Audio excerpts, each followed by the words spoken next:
Le 23 février 2025, Joseph Kabila, ancien président de la République démocratique du Congo, a publié une tribune dans le Sunday Times, un journal sud-africain, marquant sa première prise de parole publique depuis 2019.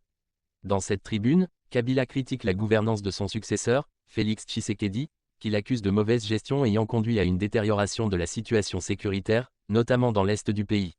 Il souligne que les troubles actuels ne peuvent être attribués uniquement au mouvement armé M23, soutenu par le Rwanda, ou aux tensions entre Kinshasa et Kigali. Selon lui, la mauvaise gouvernance de Tshisekedi est également responsable de l'instabilité persistante. Kabila dénonce également un régime autoritaire et répressif sous Tshisekedi, caractérisé par la répression de l'opposition, la censure des médias et l'exil forcé de nombreux opposants politiques, journalistes et leaders religieux. Il insiste sur le fait que toute tentative de résolution du conflit qui ignore ces réalités ne pourra pas aboutir à une paix durable. Cette tribune marque un retour progressif et calculé de Joseph Kabila sur la scène politique congolaise, après plusieurs années de silence. Elle intervient dans un contexte de tensions politiques et économiques croissantes en République démocratique du Congo, où la stabilité reste un défi majeur.